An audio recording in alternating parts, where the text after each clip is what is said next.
নমস্কাৰ জয় আইহম ইনভেষ্ট অসমলৈ আপোনাক স্বাগতম জনাম আমি ইতিমধ্যে শেয়াৰ মাৰ্কেট পাঠশালা শীৰ্ষক এটি সিৰিজ চলাই আহিছো এই শেয়াৰ মাৰ্কেট পাঠশালা সিৰিজৰ আজি সপ্তম ক্লাস আমি আগৰ ক্লাছবোৰত ষ্টক এক্সচেঞ্জ কি হয় এটা কোম্পানী কেনেকৈ এনালাইসিস কৰিব লাগে ফান্ডামেন্টাল এনালাইসিস কি হয় বা টেকনিক্যাল এনালাইসিস কি হয় জানিবৰ কাৰণে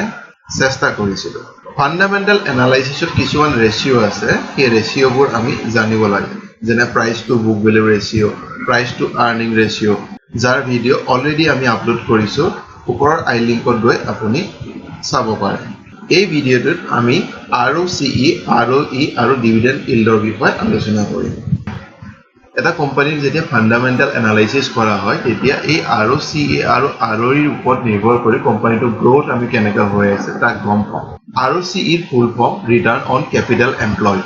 আনহাতে ROE ৰ ফুল ফৰ্ম ৰিটাৰ্ণ অন ইকুইটি সহজতে যদি আমি ইয়াৰ অৰ্থ বুজিবলৈ চেষ্টা কৰো তেনেহলে ইয়াত লিখা আছে ক্যাপিটাল অৰ্থাৎ ক্যাপিটালৰ ৰিটাৰ্ণ ROCE আনহাতে ইকুইটি ৰিটাৰ্ণ হৈছে ROE ইয়াত ক্যাপিটাল মানে কি বুজোৱা গৈছে ক্যাপিটাল মানে কোম্পানীৰ টোটাল ক্যাপিটাল অৰ্থাৎ কোম্পানীৰ ইকুইটি প্লাস ডেট মানে ধাৰ সহজ ভাষাত কোম্পানীটোৰ যিমান শেয়াৰ হোল্ডাৰ আছে সেই সকলো share holder equity share plus কোম্পানীতে যিমান ধাৰ লৈছে ইনভেষ্টমেন্টৰ কাৰণে সেই সকলোৰে সমষ্টিটো আমি কম ক্যাপিটাল বুলি আনহাতে এই ইকুইটি শেয়াৰত আহি যায় equity capital plus reserve The equity capital কি হয় বা ৰিজাৰ্ভ কি হয় তাক বুজিব আমি screener.in ত যাব লাগিব screener.in ত কোনো এটা শেয়াৰৰ যেতিয়া আমি ব্যালেন্স শীটত যাম তেতিয়া আমি দেখা পাম যে লায়াবিলিটি সাইডত ইকুইটি ক্যাপিটাল ৰিজাৰ্ভ দিয়া আছে এতিয়া ইকুইটি ক্যাপিটাল হল কোম্পানীটোৰ প্ৰমোটাৰ বা ইনভেষ্টৰে কোম্পানীটোত কিমান টকা ইনভেষ্ট কৰিছে এই কোম্পানীটোৰ উদাহৰণে লওঁ 35 কোটি টকা ইকুইটি ক্যাপিটাল কোম্পানীটোৰ ফেচ ভ্যালু 5 টকা অৰ্থাৎ কোম্পানীটোৰ টোটাল শেয়াৰ 35 কোটি ডিভাইডেড বাই 5 টকা ইকুয়াল টু 7 কোটি কোম্পানী এটাৰ ফেচ ভ্যালুক যদি টোটাল নাম্বাৰ অফ শেয়াৰে মাল্টিপ্লাই কৰা হয় তেনেহলে ইকুইটি ক্যাপিটাল পোৱা যায় তাৰ পাছত আহে ৰিজাৰ্ভ ইয়াত কোম্পানীটোৰ প্ৰফিট প্লাস কোম্পানীটোৰ প্ৰিমিয়াম মাৰ্কেট ভ্যালু মাইনাস যদি ডিভিডেন্ড পে কৰিছে সেই ডিভিডেন্ড মাইনাস হ'ব অৰ্থাৎ কোম্পানীটোৱে প্ৰত্যেক বছৰে প্ৰফিট গেইন কৰি গৈছে সেই প্ৰফিট ৰিজাৰ্ভত এড হৈ যাব কোম্পানীটো এটা পাব্লিক সেক্টৰ কোম্পানী হিচাপে ষ্টক এক্সচেঞ্জত ট্ৰেডিং কৰি আছে ষ্টক এক্সচেঞ্জত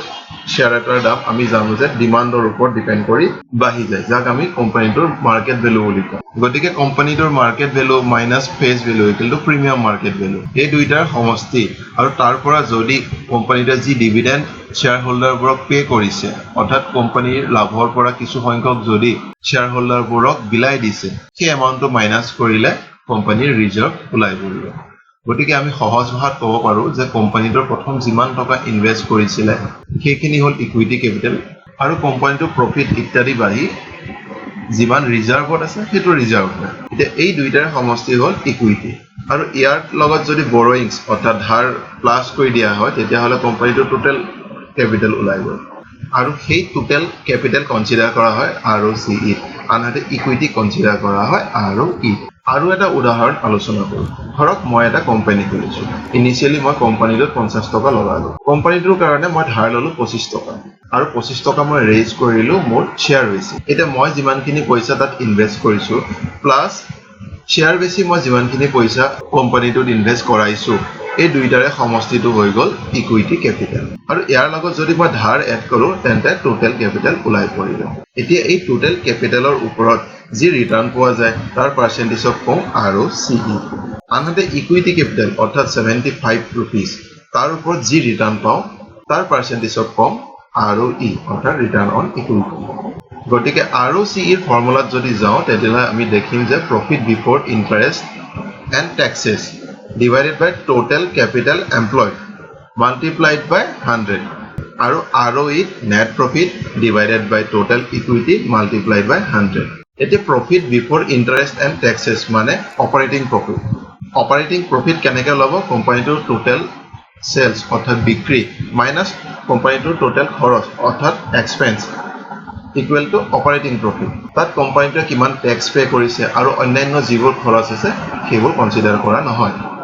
আনহাতে নেট প্ৰফিটত সকলোবোৰ কনসিডাৰ কৰা যায় যেতিয়া অপাৰেটিং প্ৰফিটৰ পৰা ট্যাক্স কিমান পে কৰিলে বা কোম্পানীটোৰ অন্যান্য কি খৰচ আছে সেই সকলোবোৰ মাইনাছ কৰা যায় তেতিয়া কোম্পানীটোৰ নেট প্ৰফিট পোৱা যায় গতিকে ROCE ত টোটাল ক্যাপিটাল লোৱা হয় আৰু আনফালেদি অপাৰেটিং প্ৰফিট লোৱা হয় আনহাতে ROE ত নেট প্ৰফিট লোৱা হয় আৰু ডিনোমিনেটৰত টোটাল নাম্বাৰ অফ ইকুইটি আহে এতিয়া প্ৰশ্ন হয় ROCE আৰু ROE চাই আমি কি গম পাম এতিয়া চাওক এই কোম্পানীটো ROCE 17.6 আৰু ROE 14.3 গতিকে আমি এটা থুলমূল আইডিয়া কৰিব পাৰো যে প্ৰত্যেক বছৰে কোম্পানীটোৱে টোটাল ক্যাপিটালৰ 17% প্ৰফিট আৰ্ন কৰিবলৈ সক্ষম হৈছে সো সেই অনুপাতে কোম্পানীটোৰ মাৰ্কেট ভ্যালু এক বছৰত 20 বা 25% বাঢ়িব বুলি আমি অনুমান কৰিব পাৰো যদি কোম্পানীটোৰ মাৰ্কেট ভ্যালু বা শেয়াৰ ভ্যালু এক বছৰত 60% বা 70% ইনক্ৰিজ হৈ গৈছে কিন্তু ROCE মাত্ৰ 17.6% তেতিয়া আমি ক'ব পাৰো যে ROCE হিচাপত কোম্পানীটো বৰ্তমান ওভাৰ ভ্যালু হৈ আছে আনহাতে কোম্পানীটোৰ শেয়াৰ ভ্যালু যদি অনলি 5% মান ইনক্ৰিজ হৈছে তেতিয়া আমি ক'ব পাৰো যে ROCE হিচাপত কোম্পানীটো এতিয়া আন্ডাৰ ভ্যালুড হয় নৰ্মেলি আইডিয়া কৰা হয় যে কোম্পানী এটাত ইনভেস্ট কৰিবৰ কাৰণে কোম্পানীটো ROCE নিয়াৰ এবাউট 20% মান থাকিব লাগে আৰু ROE নিয়াৰ এবাউট 15% মান থাকিব লাগে কিন্তু অকল ROCE আৰু ROE পাৰ্চেন্টেজ চাই আমি কোম্পানী এটা আন্ডাৰ ভ্যালুড নে ওভাৰ ভ্যালুড তাক আমি ডিসাইড কৰিব নোৱাৰো ROCE আৰু ROE লগত ডিভিডেন্ড ইল্ডৰ এটা সম্পৰ্ক আছে আহক তাক বুজিবলৈ চেষ্টা কৰো এতিয়া ডিভিডেন্ড ইল্ড মানে হল এনুৱেল ডিভিডেন্ড পাৰ শেয়াৰ অৰ্থাৎ কোম্পানী এটা শেয়াৰত কিমান এনুৱেলি ডিভিডেন্ড দিছে তাক ডিভাইড কৰিব লাগিব কাৰেন্ট মাৰ্কেট প্ৰাইস বৰ্তমান মাৰ্কেট প্ৰাইস কিমান হয় মাল্টিপ্লাইড বাই 100 যদি কোম্পানী এটা মাৰ্কেট প্ৰাইস 200 টকা হয় আৰু কোম্পানীটোৱে 2 টকাকৈ প্ৰত্যেক বছৰ ডিভিডেন্ড দি আহিছে কোম্পানীটো একেবাৰতে 2 টকাও দিব পাৰে বা কোৱাৰ্টাৰলি 50 পইচাকৈ ডিভিডেন্ড দি আহিছে এতিয়া কোম্পানীটোৰ ডিভিডেন্ড ইল্ড কিমান হ'ব 2 টকা divided by 200 multiplied by 100 equal to 1%. গতিকে আমি যদি ডিভিডেন্ড ইল্ড জানো তেনেহলে কোম্পানীটোৱে এক বছৰ কিমান ডিভিডেন্ড দিছে তাক উলিয়াবৰ কাৰণে কি হ'ব ডিভিডেন্ড ইল্ড মাল্টিপ্লাইড বাই কাৰেন্ট মাৰ্কেট প্ৰাইস ডিভাইডেড বাই 100 সেই হিচাপত এই কোম্পানীটোৰ ডিভিডেন্ড ইল্ড মাত্ৰ 0.15% আৰু ইয়াৰ লগত যদি মাৰ্কেট প্ৰাইস 822 মাল্টিপ্লাই কৰা যায় আৰু তাক যদি 100 ডিভাইড কৰি দিয়া যায় তেনেহলে প্ৰত্যেক বছৰ কোম্পানীটোৱে মাত্ৰ 1.2 rupees ডিভিডেন্ড হিচাপে শ্বেয়াৰ হোল্ডাৰবোৰক দিয়ে গতিকে আমি ক'ব পাৰো যে কোম্পানীটোৰ মাৰ্কেট প্ৰাইস হিচাপত 822 বৰ্তমান মাৰ্কেট প্ৰাইস হয় সেই হিচাপত ডিভিডেন্ড একেবাৰে নামমাত্ৰ যেতিয়া কোম্পানী এটাৰ ডিভিডেন্ড ইল্ড কম হ'ব অৰ্থাৎ কোম্পানীটোৱে বহুত কম ডিভিডেন্ড পে কৰে তেতিয়া কোম্পানীটোৰ টোটাল ক্যাপিটাল আৰু টোটাল ইকুইটি দুইটা বাঢ়ি যাব কাৰণ আমি অলৰেডি ডিসকাস কৰিছো যে কোম্পানী এটাৰ ৰিজাৰ্ভত টোটাল আৰ্নিংৰ পৰা ডিভিডেন্ড মাইনাস কৰা যায় আৰু যদি ডিভিডেন্ড শূন্য হয় তেতিয়া হলে ৰিজাৰ্ভ বাঢ়ি যাব আৰু যদি ডিভিডেন্ড বেছি হয় তেনেহলে ৰিজাৰ্ভ কমি যাব গতিকে ৰিজাৰ্ভ বাঢ়ি গলে টোটাল ক্যাপিটাল বাঢ়ি যাব আৰু ROCE এৰ পাৰ্চেন্টেজ কমি যাব একেদৰে ৰিজাৰ্ভ বাঢ়ি গলে টোটাল ইকুইটি বাঢ়ি যাব আৰু ROE পাৰ্চেন্টেজ কমি যাব কাৰণ নেট প্ৰফিটক টোটাল ইকুইটিয়ে হৰণ কৰিছে যেতিয়া তলৰ ফালে ইকুইটিটো বাঢ়ি যাব তেতিয়া অবিয়াসলি ROE কমি যাব সেম ঠিক ROCE এৰ ক্ষেত্ৰতো হ'ব গতিকে আপুনি বহুত কোম্পানীত দেখিব যে ডিভিডেন্ড ইল্ড বেছি হয় অৰ্থাৎ ডিভিডেন্ড বেছিকৈ পে কৰে গতিকে টোটাল ক্যাপিটাল কমি যাব আৰু ROCE টো বেছি দেখা যাব তেনেদৰে ROE ও বেছি দেখা যাব তেতিয়া আপুনি মিছলিড হ'ব পাৰে যে ROCE ও বেছি আছে ROE ও বেছি আছে ডিভিডেন্ডও ভালকৈ পে কৰে গতিকে কোম্পানীটো ইনভেস্ট কৰাৰ কাৰণে ভাল হয় কিন্তু এইটো কোম্পানীত ROCE অলপ কম আছে ROE ও কম আছে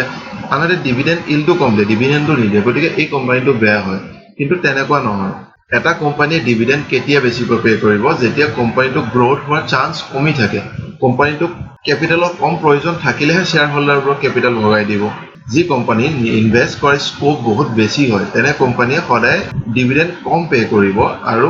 গোটেই এমাউন্টটো ইনভেস্ট কৰিবৰ কাৰণে চেষ্টা কৰিব তেনে কোম্পানীটোৰ ডিভিডেন্ড কম হ'ব কিন্তু কোম্পানীটোৱে বৰ্তমান বহুত বেছিকৈ ইনভেস্ট কৰি আছে আৰু আহি থকা সময়ত কোম্পানীটোৰ প্ৰফিট বাঢ়ি যাব আৰু প্ৰফিট বাঢ়ি যোৱাৰ লগে লগে কোম্পানীটোৰ শেয়াৰ প্ৰাইসও ইনক্ৰিজ হৈ যাব গতিকে আপুনি যি ইনভেস্ট কৰিছে তাৰ ওপৰত ৰিটাৰ্ণ আপুনি বেছিকৈ পোৱাৰ চান্স থাকে আৰু ইনভেষ্টৰে যেতিয়া এইখিনি কথা বুজি পায় তেতিয়া কোম্পানীটোৰ শেয়াৰ কিনাৰ আৰম্ভ কৰে কোম্পানীটোত ইনভেস্ট কৰাৰ আৰম্ভ কৰে লগে লগে কোম্পানীটোৰ ডিমান্ড বাঢ়ি যায় আৰু ডিমান্ড বাঢ়ি যোৱাৰ লগে লগে কোম্পানীটোৰ প্ৰাইস বাঢ়ি যায় আৰু প্ৰাইস বাঢ়ি যোৱাৰ লগে লগে কোম্পানীটোৰ পি অৰ্থাৎ প্ৰাইস টু আৰ্নিং ৰেচিও বাঢ়ি যায় গতিকে এই সকলোবোৰ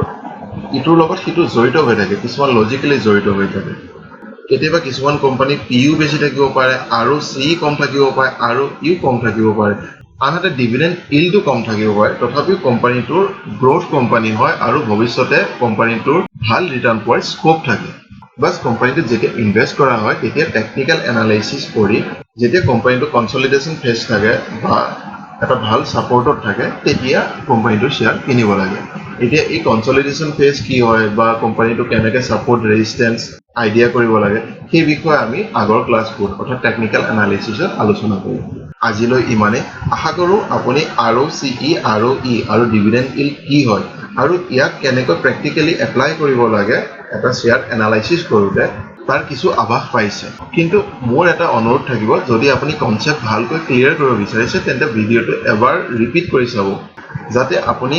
লজিকেলি কথাবোৰ বুজি পায় যদি আমাৰ ভিডিঅ'বোৰ আপোনাৰ উপযোগী যেন লাগিছে তেন্তে আমাৰ চেনেলটো ছাবস্ক্ৰাইব কৰিব শ্বেয়াৰ কৰিব আৰু চাই থাকিব ইনভেষ্টৰ তেতিয়ালৈকে হেপী ইনভেষ্টিং জয় আই অসম